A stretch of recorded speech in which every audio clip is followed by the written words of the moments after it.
Hi friends, ലിനീസ് food കോർണറിലേക്ക് എല്ലാവർക്കും സ്വാഗതം. നമുക്കിന്നിവിടെ നല്ലൊരു മീൻ കറി വയ്ക്കാം. അപ്പോൾ ഒരു വലിയൊരു മീൻ കിട്ടി. അപ്പം അതിൻ്റെ പേര് എന്തോ ചെയിൻ കവർന്നോ അങ്ങനെ എന്തോ ആണ് പേര്. കാരണം നമ്മുടെ സൈക്കിൾ ചെയിൻ്റെ കവറിൻ്റെ അതേ ഷേപ്പുള്ളൊരു മീനാണ്, അതുകൊണ്ടായിരിക്കാം ചിലപ്പോൾ അങ്ങനെ പറയണമെന്ന് അറിഞ്ഞൂടാ. അപ്പോൾ അത് നമുക്ക് ആദ്യം തന്നെ നല്ലതുപോലെ ഒന്ന് വെട്ടിത്തേച്ച് കഴുകിയെടുക്കാം. അതിനുവേണ്ടി നമുക്ക് അതിൻ്റെ മുള്ളും അതിൻ്റെ സൈഡിലുള്ള ചിറകെല്ലാം കൂടെ കട്ട് ചെയ്ത് കളയാം. ഇത് ചൂണ്ടയിട്ട് പിടിച്ച മീനാണ് കേട്ടോ. ഞാൻ ലാസ്റ്റ് കാണിച്ചതിൻ്റെ ചൂണ്ട. വാലൊക്കെ കട്ട് ചെയ്യാൻ ഇത്തിരി പാടാണ്. അപ്പോൾ നമുക്കൊരു മുട്ടിയിൽ വെച്ച് ഒന്ന് വെട്ടിക്കളയാം. ഇനി നമ്മൾ സാധാരണ ചെയ്യാറുള്ള പോലെ വിനാഗിരി നേരിയതായിട്ടൊന്ന് പുരട്ടിക്കൊടുത്ത് ഒരു 10 മിനിറ്റ് നമുക്ക് വെച്ചതിന് ശേഷം നമുക്കതൊന്ന് ക്ലീൻ ചെയ്യാം. 10 മിനിറ്റ് കഴിഞ്ഞിട്ടുണ്ട്. നമുക്കൊന്ന് കത്തി കൊണ്ട് തന്നെ പതുക്കെ ഒന്ന് വരണ്ടി കൊടുത്തു കഴിഞ്ഞാൽ തന്നെ അതിൻ്റെ കറുത്ത കളറുകളും അതൊക്കെ മാറിക്കിട്ടും. പുറകു സൈഡിലുള്ള ബ്ലാക്ക് ആ ഷെയ്ഡ്, ബ്ലാക്കും അല്ല ബ്ലൂ അല്ലാത്തൊരു ഷെയ്ഡുണ്ട്, അത് പോവില്ല. അത് അതിൻ്റെ ആ കളറാണ്, അതിൻ്റെ സ്കിന്നിൻ്റെ കളറാണ്. ബാക്കി എന്നാലും ഒരുവിധമൊക്കെ നമുക്ക് കളഞ്ഞെടുക്കാൻ പറ്റും. അത്ര വലിയ മീനായതുകൊണ്ട് നമുക്ക് കല്ലിലൊന്നും ഇട്ടിട്ടൊന്നും ഉരയ്ക്കാൻ പറ്റില്ല. അപ്പോൾ ഇത് നന്നായി ക്ലീനായി കിട്ടിയിട്ടുണ്ട്. ഇനി നമുക്കത് ഒന്ന് കട്ട് ചെയ്തെടുക്കാം. ആദ്യം തന്നെ അതിൻ്റെ ചെകിളതൊക്കെ നമുക്ക് കട്ട് ചെയ്ത് കളയാം.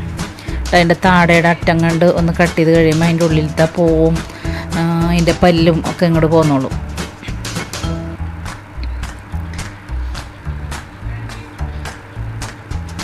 കണ്ടത് ചൂണ്ടയിട്ട് പിടിച്ച മീനായത്, നല്ല പച്ച മീൻ. അതിൻ്റെ ഉള്ളിൽ നിന്ന് ചൂണ്ട കിട്ടിയിട്ടുണ്ട്. ചൂണ്ട കിട്ടി നമുക്ക്. ഇത് നമുക്കിനി അത് കട്ട് ചെയ്ത് ഇങ്ങോട്ട് എടുക്കാം.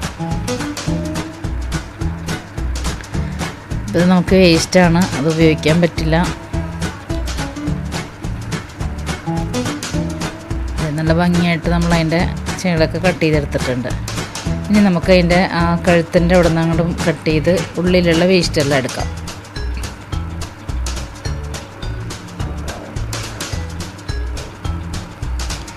ഈ മീൻ ഫുള്ളായിട്ട് ക്യാമറയിൽ കൊള്ളണില്ല, അതുകൊണ്ട് കാണാനൊക്കെ ഇത്തിരി ബുദ്ധിമുട്ടാണ്.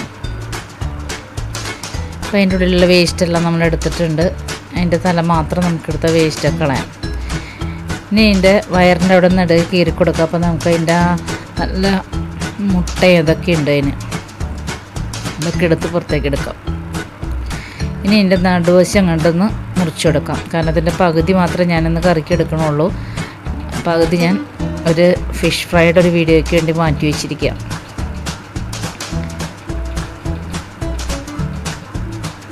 അതിൻ്റെ വയറുവശത്തിൻ്റെ അവിടെ നിന്ന് അതേ കഴുത്ത് വരാൻ കട്ട് ചെയ്തിട്ട് നമുക്ക് അത് മുറിച്ചെടുക്കാം.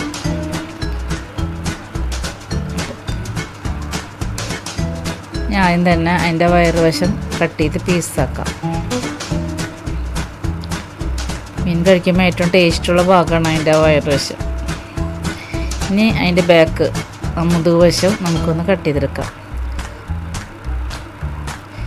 വറക്കാനൊക്കെ നല്ല പീസ് ഇതാണ്.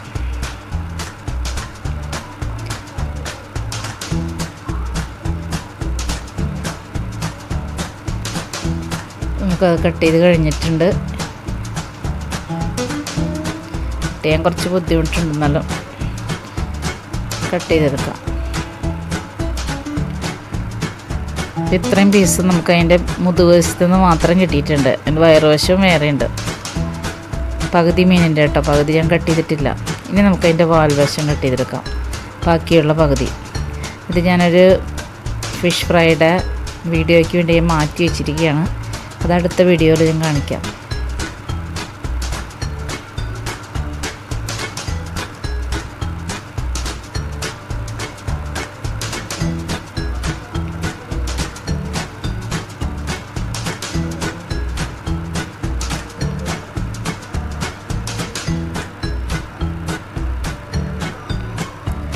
ഇപ്പം നമ്മുടെ മീൻ ഏതാണ്ട് മുഴുവനും കട്ട് ചെയ്ത് കഴിഞ്ഞു.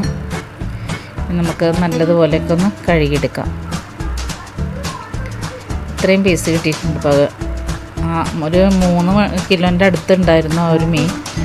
നമുക്ക് ഇത്ര കഴുകി വെട്ടിത്തെച്ചൊക്കെ വന്നപ്പം ഏതാണ്ട് ഇത്രയൊക്കെ മീനേ ഉള്ളൂ. തലയും ക്ലീനാക്കാം. തല ഞാൻ മുറിക്കണില്ല. തല മുറിച്ച് കഴിഞ്ഞാൽ അതിൻ്റെ തലച്ചോറൊക്കെ പൊട്ടിക്കഴിഞ്ഞാൽ അതൊക്കെ കറി തിളയ്ക്കുമ്പോൾ അതൊക്കെ പുറത്ത് പോകും. അതുകൊണ്ട് ഞാൻ തല താട മാത്രം കട്ട് ചെയ്ത് ബാക്കിയുള്ള വശം മുഴുവനോടെ തന്നെ ഇട്ടിരിക്കണം. 3 കിലോൻ്റെ അടുത്തുണ്ടായിരുന്ന ഒരു മീൻ അപ്പോൾ അത് വെട്ടി കഴുകി വന്നപ്പം ഇത്രയും ഉള്ളൂ.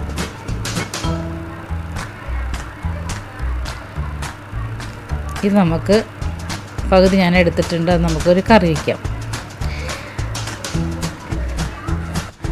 ആദ്യം തന്നെ നമുക്ക് കുറച്ച് ഇഞ്ചി ചതച്ചെടുക്കാം.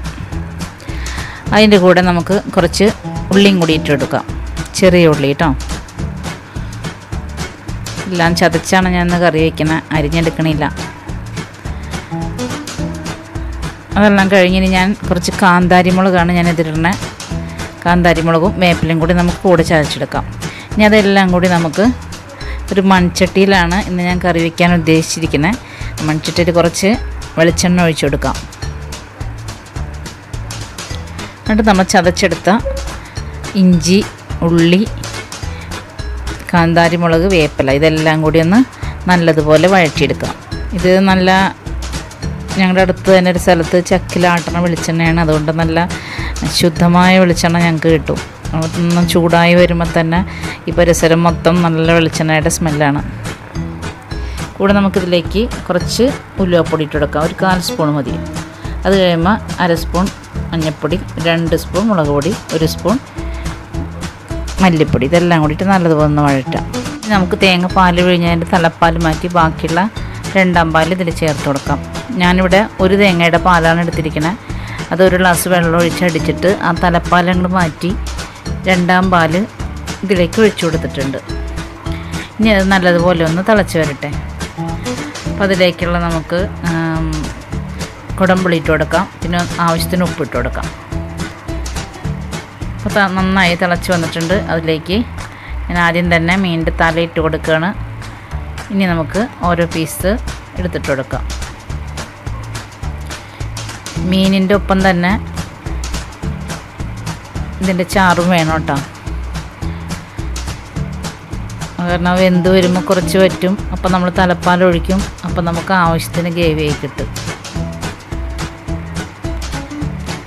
നല്ലതുപോലെ തിളച്ച് വേണ്ടി ഈ സമയം നമുക്ക് കുറച്ച് മീൻ ഇതിൽ നിന്ന് മാറ്റി വെച്ചിട്ടുണ്ട് ഇന്നത്തേക്ക് വറക്കാനായിട്ട്. അതൊന്ന് മുളക് വരട്ടാം. അതിന് നമുക്ക് 1 സ്പൂൺ കാശ്മീരി ചില്ലി പൗഡർ ഇട്ട് കൊടുക്കാം. പിന്നെ 1/2 സ്പൂൺ മഞ്ഞൾപ്പൊടി, 1 സ്പൂൺ ഫുള്ളായിട്ടും കുരുമുളക് പൊടി, പിന്നെ 1/2 സ്പൂൺ മീറ്റ് മസാല, പിന്നെ ആവശ്യത്തിന് ഉപ്പ്. ഇതെല്ലാം ഇത്തിരി വിനാഗിരി ഒഴിച്ച് നമുക്കൊന്ന് മിക്സ് ചെയ്തെടുക്കാം.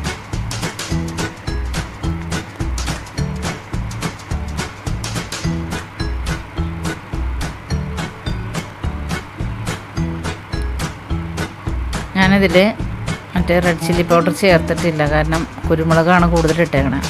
മറ്റേത് കാശ്മീരി ചില്ലി പൗഡറാണ് ഇട്ട് കൊടുത്തിരിക്കുന്നത്. ഇതെല്ലാം കൂടി നമുക്ക് ഈ മീനിൽ നല്ലതുപോലെ ഒന്ന് പുരട്ടിയെടുക്കാം.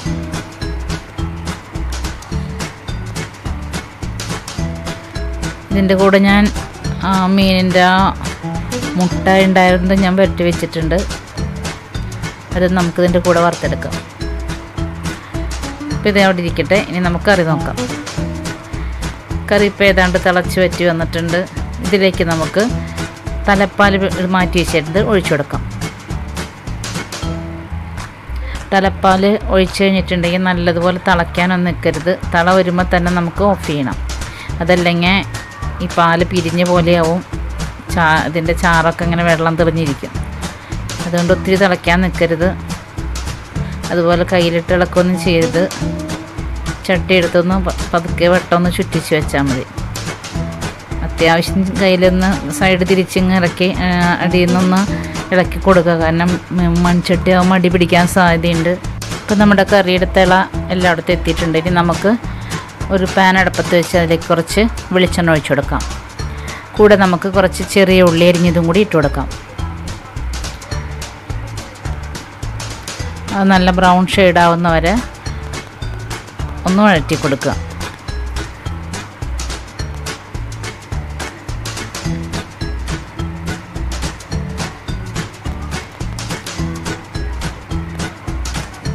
ബ്രൗൺ ഷെയ്ഡായി വന്നിട്ട് നമുക്ക് കുറച്ച് വേപ്പില കൂടെ അതിലേക്ക് ഇട്ട് കൊടുക്കാം.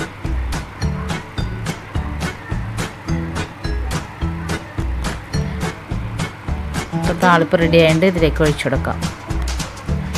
ഇപ്പം നമ്മുടെ നല്ല അടിപൊളി മീൻകറി റെഡി ആയി കഴിഞ്ഞു. ഈ സമയം നമ്മുടെ മീൻ മുളക് പുരട്ടി വെച്ചേക്കണത് ഏതാണ്ടൊക്കെ ആയിട്ടുണ്ട്. അത് നമുക്കിനി വറുക്കാം.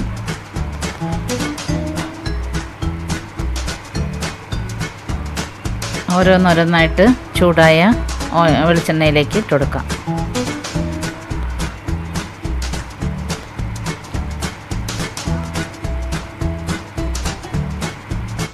ഇപ്പം ഞാൻ കുറച്ചെടുത്തേ വറുത്തുള്ളൂ. നാളെ ഞാൻ വ്യത്യസ്തമായ ഇതിൽ നിന്നൊക്കെ കുറച്ചും കൂടി വ്യത്യസ്തമായ രീതിയിൽ ഫിഷ് ഫ്രൈ ചെയ്യുന്ന ഒരു വീഡിയോ ഞാൻ ഇടുന്നുണ്ട്. അതെല്ലാവരും ഒന്ന് നോക്കണേ.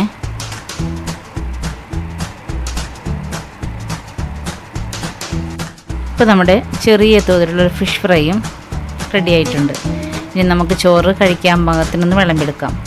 നല്ല ചൂടുള്ള കുത്തിരിച്ചോറും പിന്നെ കുറച്ച് ചീരത്തോരനും മെഴുക്ക് പുരട്ടിയും നമ്മുടെ മീനിൻ്റെ മുട്ട വറുത്തതും കുറച്ച് അച്ചാറും പിന്നെ നമ്മുടെ മീൻ കറി വെച്ചതും കൂടി, അതും പ്രത്യേകിച്ച് കുടമ്പുളിട്ട് നല്ല തേങ്ങാപ്പാൽ ഒഴിച്ച് വെച്ച കറി, അതും കൂടി ഒരു അടിപൊളി ഊണ് നമുക്ക് തയ്യാറായി. ഈ വീഡിയോ ഇഷ്ടപ്പെട്ട ലൈക്ക് ചെയ്യണേ. നാളെ നമുക്ക് മറ്റൊരു റെസിപ്പിയുമായി വരാം. Thank you.